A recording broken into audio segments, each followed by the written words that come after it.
पूरे विश्व में कोहराम मचा रहा है। ये हम सभी लोगों को डरा रहा है। इस समय इसकी भयावहता इतनी ज़्यादा है कि तमाम जिंदगियां एक एक करके हम सभी लोगों की आंखों के सामने दम तोड़ रही हैं, रोजाना दम तोड़ रही हैं, हमारी सांसें घुट रही हैं। तो इस भयानक शत्रु से बचाव का सिर्फ एक ही रास्ता है कि हमें इसके बारे में डीप नॉलेज हो कि ये कब, कहाँ, कैसे और किस प्रकार से अटैक करता है और हम इससे कैसे बच सकते हैं, कैसे इससे बचा जा सकता है। तो दोस्तों, इस वीडियो को पूरा लास्ट तक ना सिर्फ अपने जीवन की रक्षा के लिए देखिए बल्कि मैक्सिमम लोगों से शेयर भी कीजिए, ताकि हो सकता है कि आपके एक शेयर से किसी के प्राण बच सकें। और अगर आपने हमारे चैनल को सब्सक्राइब नहीं किया है तो हमारे चैनल को सब्सक्राइब कर दें, जिससे कि ऐसे ही तमाम इंफॉर्मेशन, जीवन की इंफॉर्मेशन आपको हमेशा मिलती रहे। आइए अब हम सभी कोरोना के इस डिटेल्स को पूरे विस्तार के साथ देखते हैं कि कैसे कोरोना काम करता है और हम लोग उससे कैसे बच सकते हैं। जय हिंद। इस वीडियो में समझते हैं कि कोरोना वायरस किस तरह से हमारे शरीर में अटैक करता है और उससे हमारी मृत्यु कैसे हो जाती है, और वैक्सीन किस तरह से उस कोरोना वायरस को हरा देता है, या कोई व्यक्ति स्वतः कैसे ठीक हो जाता है वैक्सीन से, और वैक्सीन कौन सी सबसे ज़्यादा कारगर होगी, हमें कौन सी वैक्सीन को लगाना चाहिए, इस सब के बारे में हम समझा देते हैं। जैसा आप सब जानते हैं कि कोरोना जो है कहीं ना कहीं संपर्क में आने से ही फैलता है किसी इन्फेक्टेड व्यक्ति से, जिसमें सबसे ज़्यादा महत्वपूर्ण होता है ये इसका जो ड्रॉपलेट्स होता है। ये सब आपको पता है, इसीलिए थोड़ा सा 1 मीटर दूरी जो कहा जाता है कि कम से कम गैप बना के रखना चाहिए। देखिए, कोरोना जो वायरस है ना, इसके बाहर 2 हिस्से होते हैं। एक इसका जो बाहर इस तरह से निकला हुआ है नुकीला भाग, इसे कहते हैं स्पाइक प्रोटीन। यही सबसे घातक है, स्पाइक प्रोटीन। अगर इसका जो स्पाइक प्रोटीन है, ये बाहर वाला, अगर इसको तोड़ दिया जाए, इसको टकला कर दिया जाए, तो किसी काम का नहीं, फिर कोरोना से कोई नहीं डरेगा, यही भाग जाएगा। और इसके अंदर एक होता है गुच्छा जैसा, ये इसे कहते हैं जेनेटिक मटेरियल। ये करता है, ये हमारी बॉडी में घुसने में मदद कर देता है, और ये जेनेटिक मटेरियल जो है ना, अपने जैसे नए संतान को उत्पन्न कर देता है। इसलिए अगर एक भी कोरोना वायरस आया तो इसके अंदर का ये जो जेनेटिक मटेरियल है, ये उसको 1 से कब 1 लाख बना देगा, कब 1 करोड़ बना देगा, कुछ नहीं पता। तो ये जनरेशन बढ़ाने के लिए होता है, ये स्पाइक प्रोटीन शरीर में एंट्री करने के लिए होता है। ये कोरोना वायरस जो होता है, इसका ये स्पाइक प्रोटीन जो होता है, ये केवल फेफड़े में ही टच कर सकता है, बाकी शरीर में कहीं से भी ये एंट्री शरीर के अंदर सेल में नहीं कर सकता है। फेफड़े के जो सेल होते हैं काफ़ी सेंसिटिव होते हैं, और सेल में भी जो सेल मेम्ब्रेन होता है, वहाँ से ये एंट्री नहीं कर सकता है। सेल मेम्ब्रेन कुछ खास चीज़ को ही अपने अंदर जाने देते हैं, जैसे प्रोटीन, विटामिन, इन सब को जाने देते हैं। बाकी जो नया कुछ चीज़ आएगा ना, जो बॉडी में बाहर से लिया जाता है, तो उसको जाने के लिए ये रिसेप्टर लगे होते हैं। कोरोना वायरस का ये स्पाइक प्रोटीन इसी रिसेप्टर पर चिपक जाता है और इसी के माध्यम से अंदर चला जाता है और अंदर जाके अपना जेनेटिक इन्फॉर्मेशन दे देता है। और ये फेफड़े में ही जाता है, क्योंकि फेफड़े के जो लंग्स के जो टिश्यूज होते हैं, जो उसके सेल होते हैं, वो काफ़ी सेंसिटिव होते हैं। अब देखिए, ये जो कोरोना वायरस है, ये फेफड़ा है, फेफड़ा का ये रिसेप्टर है, इस ससुरा पकड़ लेता है कोरोना को, कोरोना जाके इसी में चिपक जाता है और यही इसको खींच के अंदर लेके चला जाता है। यही सबसे घातक हो जाता है। जैसे ये रिसेप्टर में चिपकता है, रिसेप्टर इसको खींच के अंदर ले जाता है, ये यहाँ से चिपका के अंदर लेके चला जाएगा। अंदर जाने के बाद इसका जेनेटिक मटेरियल जो है, आरएनए जो है, ये हमारे शरीर के अंदर जाके डीएनए से मैच करने लगता है, हम लोग के फेफड़ा के अंदर चला जाता है। और फेफड़ा के अंदर जाने के बाद जैसे ये इसके रिसेप्टर पे टच हुआ इसका स्पाइक प्रोटीन, और ये इसको लेके अंदर गया, और अंदर जाने के बाद ये क्या करता है, हमारा न्यूक्लियस जो है, हमारे शरीर का जो न्यूक्लियस है, ये बहुत सीधा साधा है। इसको पता है कि स्पाइक प्रोटीन से जो भी ये रिसेप्टर से अंदर आ रहा है वो ठीक ठाक आदमी है।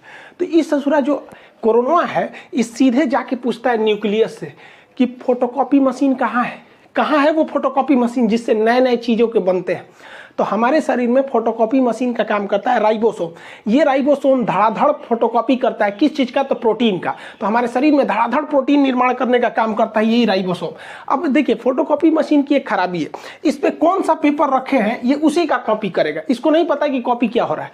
अब ये जो कोरोना वायरस है, इस रिसेप्टर के माध्यम से न्यूक्लियस में आ गया है, न्यूक्लियस इसको बता दिया कि राइबोसोम के पास चले जाओ, वही फोटोकॉपी करता है। अब ये छोटा जो कोरोना वायरस है, ये क्या करेगा, इस फोटोकॉपी के पास जाएगा और यहाँ जो प्रोटीन वाला पेपर रखा है उसको हटा के और अपना जेनेटिक मटेरियल रख देगा जो इसके अंदर है, मतलब अपने खानदान का फोटोकॉपी कराने लगेगा। अब एक कोरोना वायरस अंदर गया था, लेकिन राइबोसोम की मदद से वो अपने हजारों कॉपी अंदर बनाने लगा और फेफड़ा के अंदर धड़ाधड़ धड़ाधड़ धड़ाधड़ कोरोना वायरस बनने लगे सब।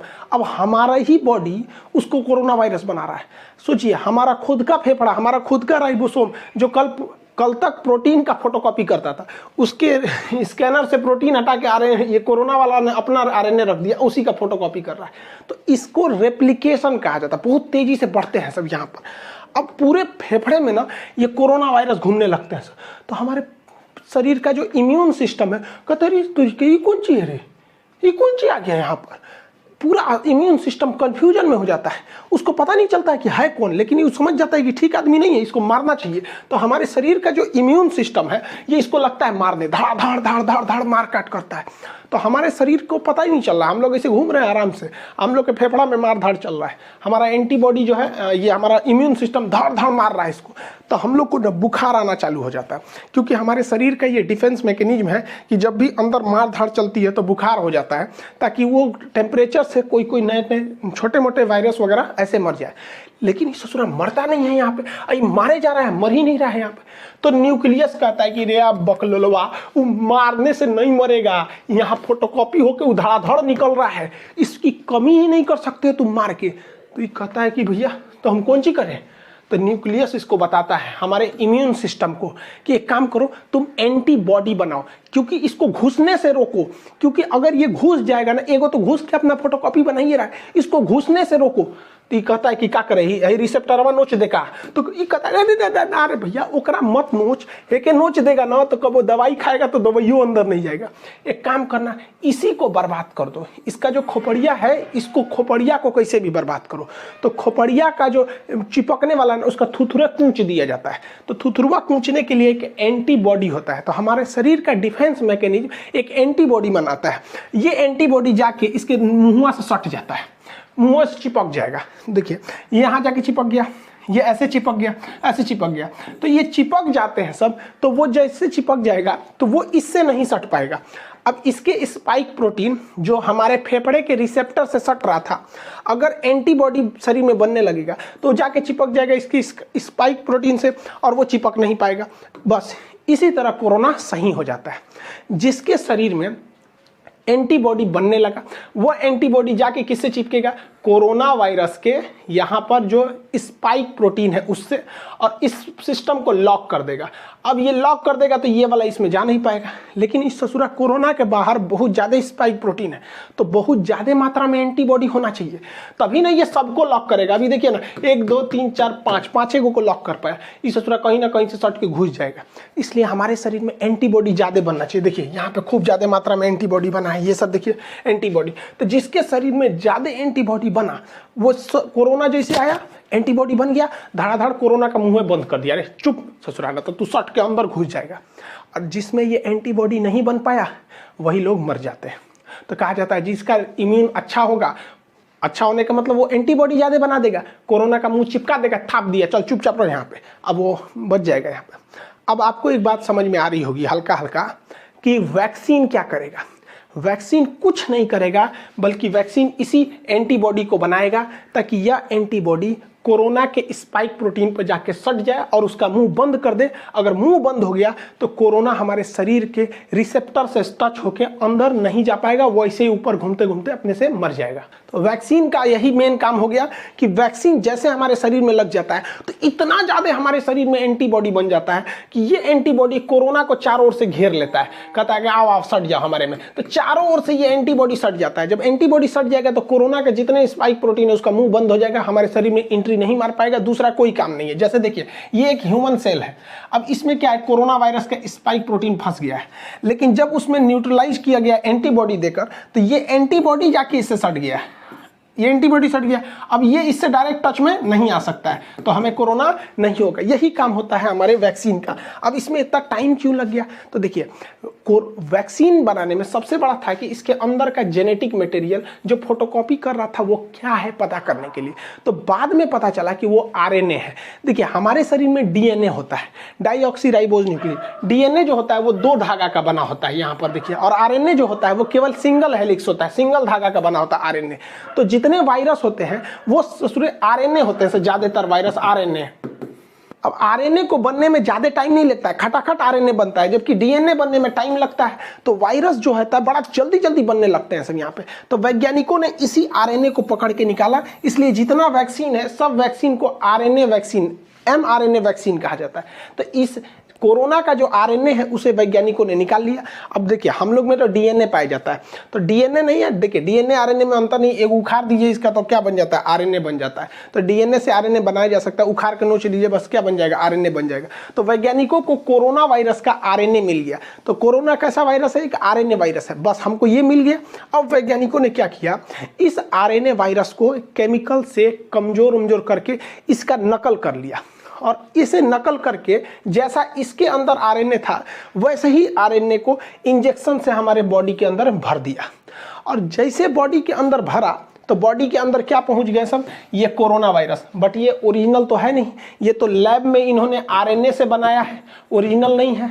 अब बताइए, ये ओरिजिनल नहीं है लेकिन दिखने में तो उसी के जैसा है, और जब दिखने में वैसे ही है तो शरीर के अंदर जाएगा तो शरीर के अंदर से एंटीबॉडी बनने लगेंगी ज़्यादा ज़्यादा। और इन दवाओं में एंटीबॉडी को बढ़ाने के लिए केमिकल मिला दिया जाता है, तो ज़्यादा से ज़्यादा एंटीबॉडी बनने लगेगी। तो जब कभी हमें वैक्सीन लगा दिया जाता है तो यह वैक्सीन एंटीबॉडी का निर्माण बहुत जोर से करने लगती है, और हमारे शरीर में खूब ज़्यादा एंटीबॉडी हो जाता है, जो कि नकली कोरोना वायरस को देखकर बना होता है। और इसी बीच में ना पूरे उस कोरोना वायरस को घेर लेते हैं, हमारे शरीर में पूरा का पूरा एंटीबॉडी हो गया। और जब कभी भी ओरिजिनल कोरोना आता है तो हमारे एंटीबॉडी घेर लेते हैं कोरोना का, चाचा आ गए, चाचा आ गए, चाचा को घेर लो, चाचा को घेर लो, पूरा घेर लेते हैं चाचा को, और चाचा का थूथूर चिपका देता है, लो चुपचाप सट गया यहाँ पे, तो सटा लेते हैं सब। अब कोरोना तो कुछ कर नहीं पाएगा क्योंकि वो डायरेक्ट सेल मेम्ब्रेन में नहीं घुस सकता है, क्योंकि सेल मेम्ब्रेन सेमी परमेबल होता है। बायोलॉजी के बैच में पढ़ा दिए थे, सेमी परमेबल का मतलब होता है अर्धपारगम, मतलब किसी खास चीज़ को जाने देगा और कुछ खास चीज़ को ही आने देगा। उस खास चीज़ में कोरोना शामिल नहीं है, इसलिए कोरोना जब भी जाएगा तो रिसेप्टर से जाएगा, और ये एंटीबॉडी जाके कोरोना के स्पाइक प्रोटीन का मुंह चिपका दिया, रिसेप्टर से सटेगा नहीं। यही एक सिंपल फंडा होता है वैक्सीन का। ये वैक्सीन यही काम करते हैं सब। अब दुनिया के कई तरह के वैक्सीन है, जिसमें फाइजर जो है वैक्सीन, इस ससुरा अमेरिका का है, इसको -70 डिग्री पे रखना है, ये भारत में पॉसिबल ही नहीं है। हालांकि इसके साइड इफेक्ट ज़्यादा देखे गए। रूस का स्पुतनिक वैक्सीन है, और यूएनओ ने बनाया है गरीब देशों के लिए, अफ्रीका के लिए, जिसमें भारत की भी योगदान है। नोवावैक्स ये वैक्सीन है। ऑक्सफोर्ड यूनिवर्सिटी और एस्ट्राजेनिका ने मिलकर जो वैक्सीन बनाया है उसे भारत में नाम दिया गया कोविशील्ड। ये वैक्सीन भारत में बनी नहीं है, इसका प्रोडक्शन होगा serum institute of India Pune में, जिसके सीईओ हैं आदार पूनावाला। तो ये वैक्सीन है, जितनी वैक्सीन है ये सारी की सारी वैक्सीनें एमआरएनए पर डिपेंड है, यानी आरएनए वैक्सीन है। मतलब कोरोना का कॉपी करे हमारे बॉडी में घुसा दो, उसको देखा देखी जब वो बनने लगेंगे एंटीबॉडी, तो उस एंटीबॉडी की मात्रा बढ़ा दो, और जब ओरिजिनल कोरोना आएगा तो उसका थुथुर चाप देंगे सभी, सब इसी पर काम करता है। लेकिन भारत का वैक्सीन इस पर काम नहीं करता है। भारत का वैक्सीन जो है भारत बायोटेक ने बनाए से, भारत बायोटेक ने, इसका नाम है कोवैक्सीन। ये अलग ही कंसेप्ट है। कोवैक्सीन में क्या किया गया है कि कोरोना वायरस को ही कमजोर करके उसको थूर कूच के हमारे शरीर में भर दिया गया है। अब बताओ, उसे थोड़ा थुरा कूचा गया है, इसका जेनेटिक मटेरियल को खूब अच्छा से कूच काच दीजिए, और कूच काच के हमारे शरीर में भर दीजिए। और शरीर में जैसे भरेंगे तो जाएगा अंदर, न्यूक्लियस से कहेगा हमारा फोटोकॉपी बनाओ, ये बेचारा अपने कूचा गया है, एक फोटोकॉपियो निकलेगा तो ऊंचाई निकलेगा, तो हमारे शरीर के एंटीबॉडी आके छाप लेगा सब, इसको कहेगा मारो मारो मारो मारो मारो। अब भाई हमारे एंटीबॉडी इस कमजोर कोरोना को खूब अच्छा से मार देगा। यही वजह है कि शुरुआत में जब वैक्सीन लिया जा रहा है ना, तो कुछ लोगों को हल्का फीवर आ जा रहा है, क्योंकि वो तो ओरिजिनल लड़ाई चालू है, लेकिन वैक्सीन के थ्रू बहुत ही कमजोर वायरस डाल दिया है भारत, हूबहू ओरिजिनल वायरस, लेकिन वो इतना कमजोर है कि वो उसका बच्चा भी कमजोर पैदा हो रहा है। तो हमारे शरीर का एंटीबॉडी उससे खेल खेल के सीख ले रहा है, और इसी बीच जब ओरिजिनल वायरस आ रहा है तो उसको भी मार के कूच दे रहे हैं। जा ससुरा, भारत वाला शुरू से जुगाड़ पर डिपेंड है। अब हैंड सैनिटाइजर क्या करता है, देखिए भाई सैनिटाइजर का काम क्या होता है, सैनिटाइजर जब हम मारते हैं ना तो ये कोरोना वायरस का जो बाहरी खोल है ना, जिस खोल के ऊपर ये स्पाइक प्रोटीन है, तो ये जो होता है ये सैनिटाइजर इस स्पाइक प्रोटीन को कुछ नहीं करता है, बल्कि जिसके ऊपर इसका खोल है ना, ये खोपड़िए फाड़ देता है, उसको टकला कर देता है, इस तरह से खोखला करके टकला कर देगा, इसका पूरा का पूरा ऊपर का खोपड़िए झाड़ के टकला हो जाएगा। इस ससुरा सैनिटाइजरवा जो है ना, ये तो वैक्सीनवा का बाप है। वैक्सीनवा तो खाली उसका ठोड़वे बंद कर रहा था, ये मारा पूरा टकले कर देता है उसको, अब उसका पूरा आरएनए बाहर निकल जाता है, तो कोरोना रोने लगता है, ओ माय गॉड मेरा आरएनए चल गया, अब क्या करेंगे आप। तो आप कहेंगे कि तो सैनिटाइजर में काहे नहीं पी लेते हैं, सोचा सैनिटाइजरवा ज़्यादा पी लेंगे लोग ना तो फेफड़वा में, तो हम लोग के सोचा रिसेप्टरवा जो है ना फेफड़ा का, एकरो नोच देगा, बस दिक्कत हो जाएगा, हम लोग भी मर जाएंगे लोग यहाँ पे। इसलिए सैनिटाइजर जो है वो केवल बाहर के काम में आता है, वो कोरोना वायरस के बाहरी लेयर को फाड़ देता है। दुनिया में बहुत सारे वैक्सीन है, जिसमें एक ये जितने वैक्सीन है ये आरएनए वैक्सीन है सब, जबकि भारत का जो वैक्सीन है भारत बायोटेक द्वारा, ये तो ओरिजिनल वायरस का ही वैक्सीन है। अब इसमें से सबसे अच्छा कौन है, तो देखिए सारे वैक्सीन अच्छे हैं, डिपेंड करता है किसको कहाँ के ट्रायल पर किया गया है, किसी को अमेरिका में, किसी को इंडिया में, सारे के सारे वैक्सीन एक जैसे हैं, कोई खराब नहीं है। जैसे हम आपसे कहते हैं कि कौन सा साबुन नहाने के लिए अच्छा है, तो भैया आप लाइफ बॉय से नहाओ, चाहे डिटॉल से नहाओ, चाहे पियर से नहाओ, कोई फर्क नहीं पड़ता है, नहा के आप वैसे ही निकलेंगे। जैसे हमारे जैसे आप घड़ी साबुन से नहा लीजिए, कोई फर्क नहीं पड़ता। अब जैसे हम लोग हैं, भैंस जैसे हम लोग का चमड़ा है तो उस पर लक्स वगैरह सुनता ही नहीं है, तो घड़ी साबुन ये सब से नहा लीजिए, कोई फर्क नहीं पड़ता, सब एक जैसा है, कोई दिक्कत नहीं आएगा। वैक्सीन जो है वो 60 से 90% तक ही वो कारगर है। लेकिन फ़ायदा क्या होगा, ऐसा नहीं है कि जिसे वैक्सीन लग गया उसे कोरोना नहीं होगा, होगा उसको भी हो सकता है, बहुत कम चांस है, और अगर होगा भी ना तो वो घर पे ही ठीक हो जाएगा, मरेगा नहीं वो। सबसे बड़ा फायदा यही है वैक्सीन का, उसे दोबारा कोरोना हो जाएगा बट मरेगा नहीं। तो इससे अच्छा क्या चाहिए, बीमारी हो जाए, खांसी सर्दी हो के ठीक हो जाए, मरिए जा रहा है सोचो, इसमें ना दिक्कत हो जाता है, डेथ नहीं होगा। कोरोना वैक्सीन की 2 डोजेज लगाई जाएंगी, एक डोज से दूसरे डोज के बीच में 28 से 42 दिन का गैप रखा जाएगा। एक डोज मान के चलिए आप 1 तारीख को ले लिए, तो फिर 28 से 40 दिन के बीच में कभी भी एक डोज ले लीजिए, ताकि आपके बॉडी में 2 बार कोरोना वायरस को इंजेक्ट कराया जा सके वैक्सीन के माध्यम से, जिससे कि आपकी एंटीबॉडी रेडी हो सके, लड़ने के लिए तैयार रह सके। अब देखिए एक रिसर्च करना ये है कि ऐसा माना जा रहा है कि अगर किसी व्यक्ति को पहला डोज अगर फाइजर का लगा दिया जाए और दूसरा डोज कोविशील्ड का लगा दिया जाए तो ये ज़्यादा असरदार होगा। लेकिन अभी क्या हो रहा है कि पहला डोज जिस वैक्सीन का है दूसरा डोज भी उसी का है, लेकिन ऐसा वैज्ञानिकों का कहना है कि अलग अलग डोज दिया जाए। अब चूंकि भारत में 2 ही वैक्सीन है, एक कोविशील्ड है, एक कोवैक्सीन है, तो भारत सरकार को भी इस पर रिसर्च करना चाहिए कि पहला डोज देना चाहिए कोविशील्ड का, दूसरा कोवैक्सीन का ही दे दीजिए, ताकि ज़्यादा सूटेबल रहे, दोनों तरह से हम लोग उसमें वायरस से लड़ सके, यहाँ पर एक्सचेंज कर देना चाहिए। अब इसके साइड इफेक्ट को लेकर कुछ डर रहे हैं, देखिए इसका कोई साइड इफेक्ट नहीं है, 99% लोगों को कोई साइड इफेक्ट नहीं है। कुछ लोगों को हो रहा है हल्का बुखार, तो आपको बता ही दिए, क्योंकि जैसे वैक्सीन जाएगा मारधाड़ चालू होगा, हल्का बुखार होगा, पैरासीटामोल खा लीजिए, नॉर्मल 1 रुपये का कम बिफलान या फिर कालपोल वगैरह कुछ भी खा लीजिए, नॉर्मल सही हो जाएंगे यहाँ पर, इससे ज़्यादा कुछ नहीं होगा। थोड़ा बहुत आपको, कुछ लोग को सर दर्द की शिकायत मिली गई है, करोड़ों में 1-2 ठोको। अरे यार, तो जो सर दर्द और बुखार नहीं झेल सकता है ससुरा, तो नहीं तो तू जी कह रहा है ससुरा, ओकरा से डर रहा है, यहाँ पे कोरोना से नहीं डर रहा है, डर रहा है कि वैक्सीन लगाएंगे तो बुखार हो। अब कुछ लोग का इसी में अफवाह उड़ा दिया कि वैक्सीन लगाने से मर जाएगा। भाई देखो, किसी को कोरोना वायरस हो गया है, अब वो आज ही इन्फेक्टेड हुआ है तो उसको लक्षण तो आज नहीं दिखेगा, और आज ही अगर जाके वो वैक्सीन लगा ले और 1 हफ्ता बाद, वैक्सीन तुरंत तो काम नहीं करेगा एक ही डोज पे, और 1 हफ्ता बाद वो कोरोना से मर जाएगा, तो लोग उसे ये नहीं कहेंगे कि कोरोना से मरा है, लोग अफवाह उड़ा देंगे सोच रहा कि वो वैक्सीने से मरा है। ऐसा कोई नहीं है। 1-2 साक्ष्य हैं तो आप बताओ ना, 8 करोड़ लोग को वैक्सीन लगा है, उसमें 50-60 लोग की डेथ हो गई, तो इससे ज़्यादा खतरा तो हम लोग को सड़क पे चलने पे रहता है, वहाँ एक्सीडेंट की संभावना ज़्यादा है। तो वैक्सीन से कोई खतरा नहीं। आप आप अपने उम्र के दायरे में आइए, वैक्सीन लगाइए। अप्रैल के महीने में जिनका उम्र 45 से ऊपर है उन्हें ही लग रहा है, लेकिन मोदी जी ने इजराइल को मॉडल को देखते हुए, हम एक पिछले वीडियो में बताए थे ब्रिटेन का मॉडल और इजराइल का मॉडल में, मतलब ब्रिटेन में भी वैक्सीनेशन से ही जीता था। तो इजराइल ने क्या किया, अपने पूरे पॉपुलेशन को, केवल बच्चों को छोड़ के सबको वैक्सीन लगा दिया और वो दुनिया का पहला देश हो गया जो कोरोना मुक्त हो गया है। तो इसी को देखते हुए 1 मई से जिनकी उम्र 18 साल से ज़्यादा है वो सब कोरोना की वैक्सीन लगा सकते हैं। हाथ जोड़ते हैं भैया, सब लोग लगवा लो, क्योंकि ये जो नया वैक्सीन वायरस आया है ये नए युवाओं को ज़्यादा इफेक्ट कर रहा है। अफवाहों पे मत जाइएगा। कुछ लोग का अफवाह ये है कि सरकार ना क्या कर रही है, गरीबों को मारने के लिए वैक्सीन दे रही है। अरे यार, तो कौन नशा करके रहता है, सब ये सब है नहीं। एक हमसे कह रहा है कि सरकार ये वैक्सीन लगाएंगे तो हमारा किडनी खराब हो जाएगा, कोई कह रहा है नपुंसक हो जाएंगे, कोनो कह रहा है 2 साल बाद मर जाएंगे। अरे यार, ऐसे लोग को पता नहीं कैसे सरकार झेलती है। ऐसे लोग को सचरों को जेल में डाल देना चाहिए, अफवाह फैलाने वालों को। कोई भी वैक्सीन से कोई दिक्कत नहीं होता है। मेरे पापा वैक्सीन लगाए, उनको शुगर है, उन्हें कोई प्रॉब्लम नहीं हुआ। मम्मी को इतना लोगों ने डरा दिया था, उनके रिलेटिव लोग इतना डरा दिए थे कि मम्मी कांप रही थी, ना बाबू हम वैक्सीन नहीं लगवाएंगे। हम कहे चलिए चुपचाप वैक्सीन लगाइए। मम्मी को वैक्सीन लगे हुए आज 10-12 दिन हो गए, कोई दिक्कत नहीं है।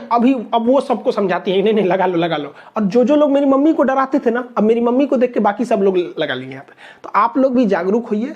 ऐसे लोग जो हैं, जो जिंदगी में कुछ नहीं कर सके, वैक्सीन कहते हैं वैक्सीन मत लो। अजीब हाल है ससुरा सब यहाँ पे। एक मौलाना साहब हमसे आके कह रहे थे कि वैक्सीन सब गलत है यहाँ पे। हम कहा हाँ, आप वैक्सीन मत लीजिए, आप सिला जीत लीजिए, आपके लायक यही है। आई होप वो आप वैक्सीनेशन और इसके कैसे काम करता है इसको समझे होंगे। नेक्स्ट वीडियो में हम आपको CT वैल्यू समझा देंगे और पल्स ऑक्सीमीटर वगैरह ये सारी चीज़ों को, RT-PCR चेक कैसे होता है इसके बारे में बता देंगे। मिलेंगे नेक्स्ट क्लास में। जय हिंद।